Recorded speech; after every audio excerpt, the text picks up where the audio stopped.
Morning. We are extremely pleased that you are here.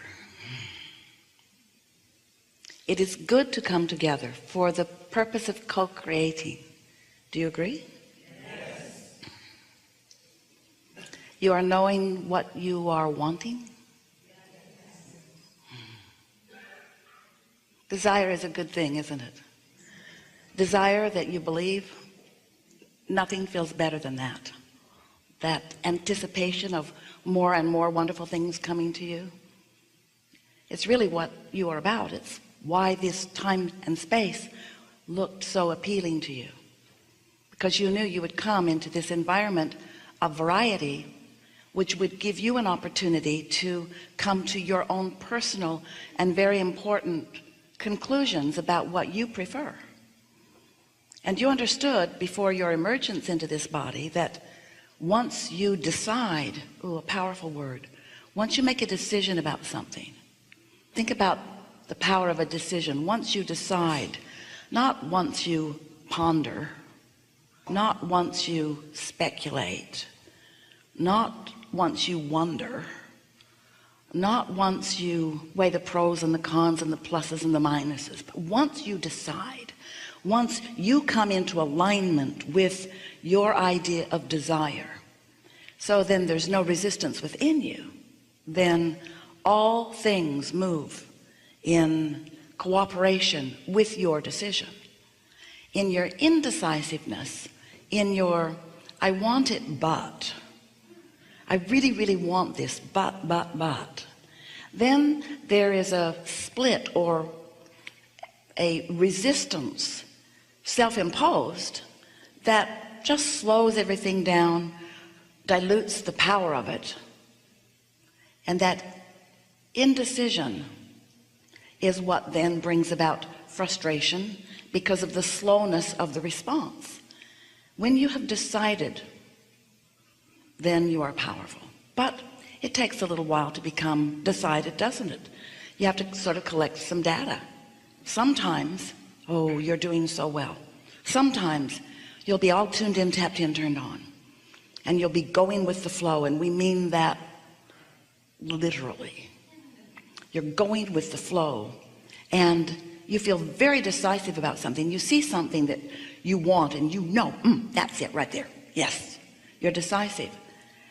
But sometimes as humans who have been trained to not believe in yourselves, you think, oh, but it shouldn't be that easy. I shouldn't be led to the perfect thing right here and now. Surely there must be more pain to experience in the earning of the perfect whatever it is.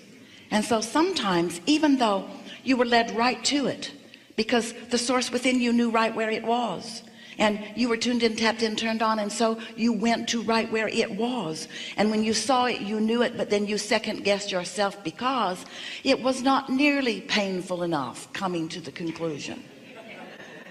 And we want you to begin to realize that it's not supposed to be painful, that there is a process of you coming to those decisions. There is a process by which you sift and sort and come to your decisions. You know when you don't prefer something, and you know when you do prefer something. You know. But sometimes along your unfolding of your path, others have convinced you that you just think you know, but you don't really know, and that they are really the ones who know, and so you should listen to them because they know. And often they will accuse you and us. They accuse us of teaching you selfishness. We say, we do. Yes, we do. We do. Chapter 1, selfishness. Because if you are not selfish enough to identify your own preference, then you cannot connect to the power that is really you. Because in not deciding what's best for you, then you water it all down with what's best for this and best for this. And we're not saying that it cannot be best for you and others too. We are saying that what is best for you, which is alignment, is what's best for everyone who has anything to do with you.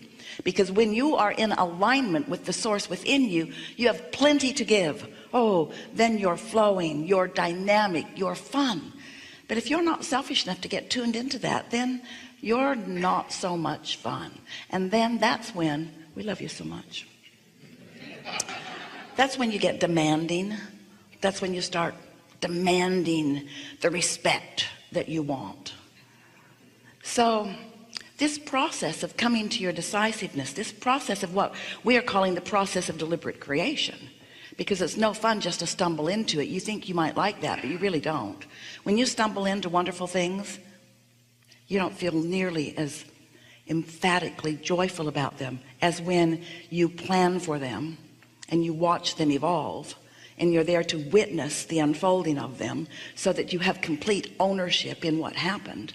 That's the way deliberate creating feels best, isn't it? But you came knowing that there would be plenty of variety for you to sift and sort through, and that from that process you would know what you don't want and you would know what you do want, and you knew that in that process you would naturally come to continual asking of your preference. I would like that, I would like that, I would like that. Even if you are not using words, if someone is rude to you, you know you would prefer them to be nicer. And if you're rude to someone, you know you would prefer that you be nicer. You can feel at all levels of your being whether you are in harmony with who you really are, or whether you have diverged from it because of your reaction to something that's going on in your environment. And the most delicious life to be lived by you or anyone is the life that you live on purpose, not the life where you are reacting to things. Because when you're reacting, you're out of control. But when you're deciding, when you are deliberate, oh, then things line up for you, and you have that knowing of every part that you played in every part of the unfolding of it. So then when the manifestation of it is realized by you, how sweet that manifestation is, because you recognize the components of it that you have accomplished. So sifting and sorting, knowing what you do want, knowing what you don't want, causes you to accomplish without even knowing there was a step one. Because asking is step one, asking for something. And the more sifting and sorting you do, the more knowing what you don't want and knowing what you do want that happens, then the more decisive you are, yes, about what you want. And so asking is so important. Step one. Step two is not your work. Step two is where the laws of the universe, law of attraction, and your inner being and infinite intelligence, what you want to call source, all of these components answer what you're asking in the moment that you ask for it. Now we know that's hard for you to accept, but it is the way that it is. In the moment that a decision happens within you, everything from non-physical perspective lines up to complement, to enhance, to add power to pave the way for what you have asked for. When you begin to witness it without a knowledge of the way the laws of the universe work, you would call it magic, because it doesn't happen to everyone. It doesn't even happen to you every time. But when it happens, you recognize the power of it, that answering of what you've asked for. But the only time that you recognize the power of the answering, which is step two, is when you are in the moment accomplishing what we have been calling and will forevermore call step three, the art of allowing, being in vibrational alignment with your own request. Now that sounds simple enough, and yet you hardly ever do it. You say, I really want that, but, and then you get real about it. But it's hard to find, or it's long in coming, or I've wanted it a long time, or hardly anybody ever has it, or. But step three, when you accomplish it, means you are in absolute vibrational alignment with your request from step one. Then step four is just getting really good at step three. That sounds like a funny step, doesn't it? You should just call it step three. Step three, get step three done. But step three is a step that you step in and out of. Sometimes you're in alignment, sometimes you're not. Sometimes you feel really good, sometimes not so. Sometimes you're absolutely sure of something, sometimes not. And you know what the difference between step three and step four really is? It's consistency. But you know what else it really is? Do you know why it really is? It's because of the momentum. Because when you're in step 3 and you're able to stay there long enough, which means you're believing what you're asking for, you're not doubting it, you're not killing it with your doubt, you believe it, and so it's infusing you with a feeling of energy. When you are in step 3 and you've practiced the positive thought of the positive expectation of the positive outcome that you are reaching for, momentum happens. Law of attraction is at the heart of all of this. When you give your attention to something just for a moment, it's not very powerful. If you focus on something for less than 16 seconds, we used to say 17, when you focus upon something for less than 16 seconds, things are moving right along, aren't they? When you focus upon something for less than 16 seconds, you don't really engage in any powerful way. Law of attraction doesn't really kick in until 16 seconds. And when it does, then another thought like it comes and momentum has begun. Once momentum gets underway and you get out there a little way, over a minute of focusing upon what you are wanting, then what happens, there's enough momentum that you step from step 3 into step 4. That's all it takes to get from step 3 to step 4 is a little over a minute of focusing without killing your thought with your doubt. Can you do that? No. You got to practice it. You can do it, but you usually don't, because there's usually someone there who you're talking with who has a very objective and practical approach to why you can't get what you want. You know who they are. Leave them home. You know what it's like to be high and feeling good about something, and then to be, oh, we love you so much, stupid.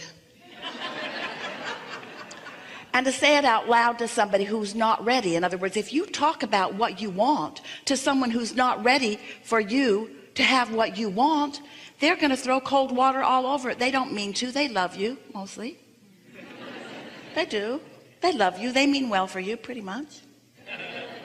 But they are not important to your making that step from 3 to 4. They are not important to that. Only your focus is. So if we were standing in your physical shoes, we would make the step from 3 to 4. In other words, we'd just get really, really good at step 3 without talking to other people about it. Because when you talk to other people about it, you clutter your environment with their problems, with their doubts, with their disbelief, with their attraction of things that you don't want, with their peanut gallery assessment of why you should be cautious about this thing that you've decided you want. So we're saying to you that these steps are private steps.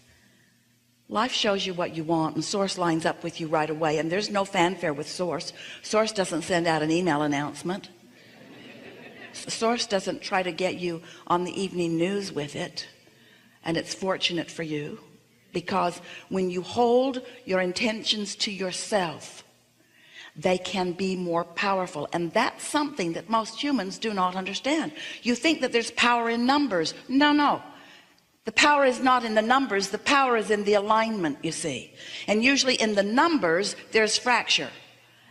Ringing any bells?